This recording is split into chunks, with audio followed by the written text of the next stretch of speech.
Christus factus est pro nobis, obediens usque ad mortem autem crucis. Pelo Senhor da Santa Cruz, oramos Deus, nosso Senhor, os nossos inimigos, em nome do Pai, do Filho e do Espírito Santo. Cristo se fez obediente até a morte e morte de cruz. Caríssimos irmãos, hoje nós estamos no coração, por assim dizer, da meditação da vida e da paixão de nosso Senhor Jesus Cristo. Hoje contemplamos o Senhor suspenso na nova árvore da vida. Hoje contemplamos com os nossos olhos até onde o extremo do amor de um Deus apaixonado pela criatura pôde levá-lo. No princípio, Deus nos criou, homem e mulher, Adão e Eva, para serem felizes nesse mundo. Colocados à prova, aos pés de uma árvore, não comam desse fruto, foram tentados e pecaram pela desobediência. O homem comeu do fruto proibido. O pecado não está no fruto, a ofensa não está na árvore, mas na atitude do homem que desobedeceu a Deus. Ofensa tal que subiu, elevou-se, tornou-se maior do que o próprio homem, de tal modo que o homem depois, Adão e Eva, passando o resto da vida em penitência, foram incapazes de desfazer o mal que fizeram, a injúria, a ofensa que fizeram a Deus. E quanto mais viviam, mais pecavam, porque, como diz a Sagrada Escritura, até o justo cai 7 vezes. Todos nós estamos pecando a cada dia, não porque o pecado seja uma lei da qual nós não podemos fugir, mas porque, extremamente inclinados para o mal por causa do pecado original, infelizmente ofendemos a Deus em muitas e muitas ocasiões. Por isso, ao longo dos tempos, Deus suscitou profetas, patriarcas, santas mulheres, que de algum modo serviram para o seu povo de seta, indicando o caminho a seguir. Mas todos eles, em todas as épocas, independente do seu ministério, independente da sua função, seja profeta, patriarca, seja uma grande mulher do Antigo Testamento, todos eles apontavam para a mesma direção, a plenitude dos tempos. As antigas profecias, os sacrifícios da antiga lei, tudo aquilo que Deus usou de modo didático para ensinar e para preparar o seu povo para o que viria a ser a plenitude dos tempos, era apenas figura, era passageiro, era um sinal, era um ensaio daquilo que hoje nós celebramos já realizado e acabado. O Cordeiro do Antigo Testamento, esse que nós acabamos de ouvir na leitura, como deveria ser o ritual para comê-lo, esse Cordeiro é a figura perfeita de nosso Senhor Jesus Cristo vindo a esse mundo. Os detalhes que o próprio Deus se preocupou em revelar: comereis o Cordeiro à noite. Esse Cordeiro deve ser macho, de 1 ano, sem defeito, deve ser queimado, frito, passar pelo fogo, não deve ser cozido, nem cru, mas passado pelo fogo. O fogo do amor divino, desde a formação do coração de nosso Senhor Jesus Cristo, no ventre da Virgem Maria, vem sendo consumido no fogo divino. Aquele fogo que nosso Senhor disse na noite de ontem: ardentemente desejei comer esta Páscoa convosco. É o fogo do amor de Deus que eu consumi. E mais, devereis comê-lo do seguinte modo: com pressa, porque é a Páscoa, calçados nos pés, vestidos como peregrinos, cajado na mão, pronto para a fuga, porque o anjo passará. Deus passará para visitar todas as casas onde aquela Páscoa era celebrada. Não é diferente hoje, caríssimos irmãos. Todos nós aqui representamos as nossas famílias, as nossas casas, reunidos na única casa de Deus, para comermos juntos essa Páscoa, que não é mais a figurativa, mas a definitiva. Nós comeremos o corpo e o sangue do verdadeiro Cordeiro de Deus. Cordeiro que, vindo a esse mundo na plenitude dos tempos, quis, em nosso meio, revestir-se da nossa carne. Nesse mundo, sendo rei, viveu como pobre. Podendo tudo, viveu sofrendo as maiores necessidades. Desde o nascimento, rei nasce numa manjedoura, no prato dos animais. Rico nasce pobre, vive como pobre. Tendo todo o poder no céu e na terra, tem que trabalhar com as próprias mãos para ganhar o pão suado para seu dia. Podendo, como propôs o demônio, transformar até as próprias pedras em pães, preferiu trabalhar honestamente para poder se sustentar, a ele e a sua Mãe Santíssima. Nosso Senhor Jesus Cristo é para nós, caríssimos irmãos, portanto, o modelo perfeito e acabado da submissão à vontade divina, aquele que melhor se conformou em todos os lugares às Escrituras Sagradas. Nós ouvimos, tempos atrás, convocar do além os grandes homens, Elias, Moisés, para conferir com eles nas Escrituras e na lei todo e qualquer detalhe que dizia respeito ao Messias, a sua vinda, a sua vida e a sua morte, para não deixar escapar nenhum detalhe, por menor que fosse.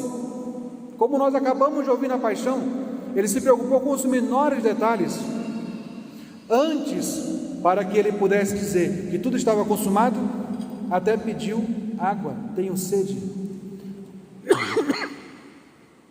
Com certeza, nosso Senhor, derramando até a última gota do seu sangue, tinha muita sede, mas mais do que a sede corporal, ele tinha sede de almas.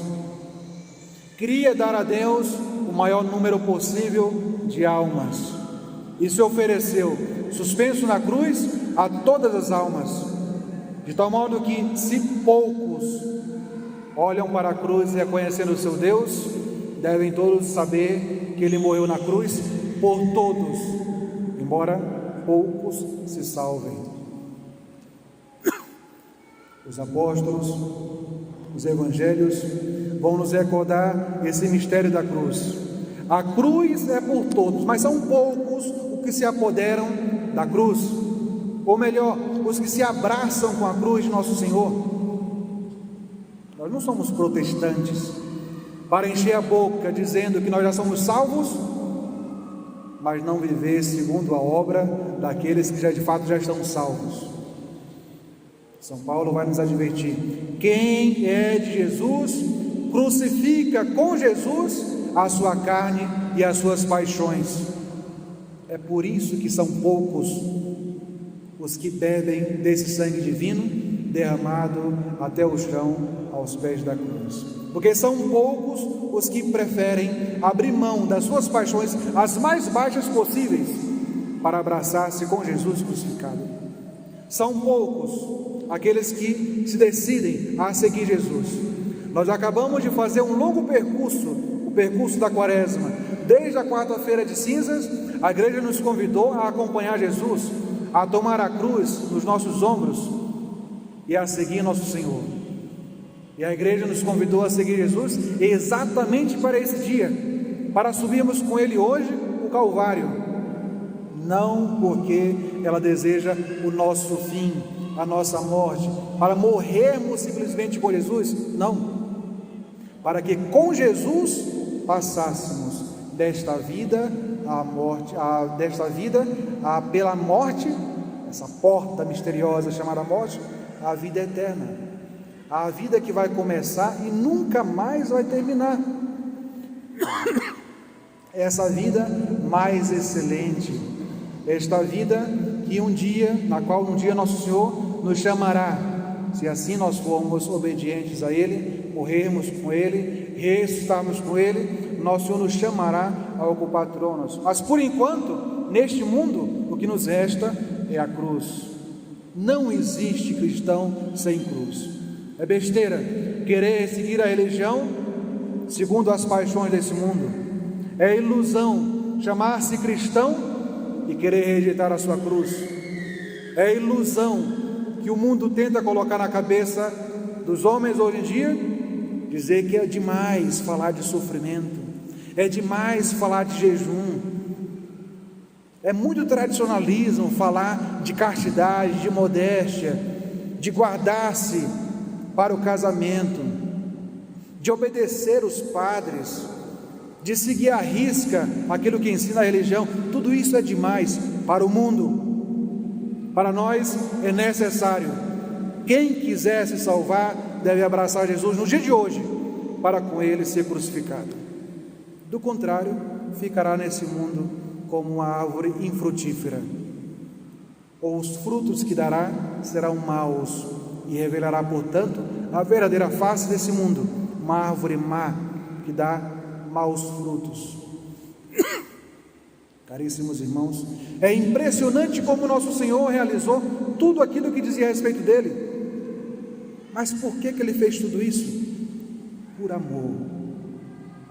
Hoje, o que nós assistimos nessa sagrada cerimônia é o espetáculo do amor de Deus pela criatura.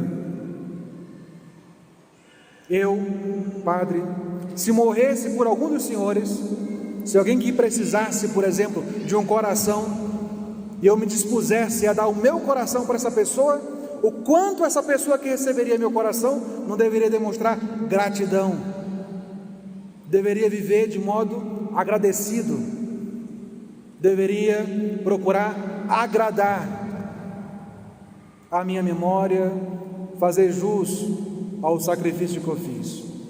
Se todos os senhores, para se salvar, o vosso Padre precisasse ser crucificado, quantos senhores não deveriam ser agradecidos se vissem o seu Padre se crucificar para salvar a cada um dos senhores? Mas nesses dois exemplos, o Padre é pecador, é uma criatura. Seria algo extraordinário esse sacrifício, mas seria humano. Seria algo memorável, mas ainda assim imperfeito.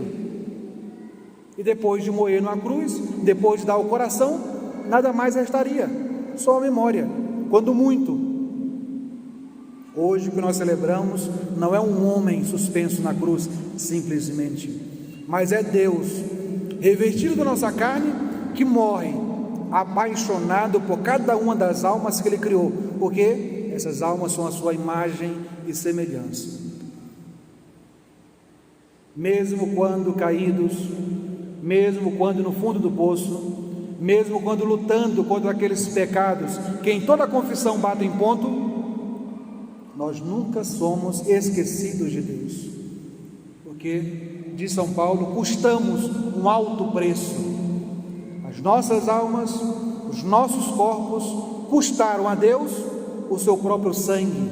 Por isso nós não já nos pertencemos a esse Senhor que hoje nós adoraremos suspenso na cruz. Nós pertencemos a Deus. Os senhores casados só de empréstimo estão com a esposa, com o esposo. Só de empréstimo os filhos estão com os pais. Só de empréstimo nós temos amizades, porque todos nós, todos e cada um em particular, pertencem ao mesmo e único dono, Jesus.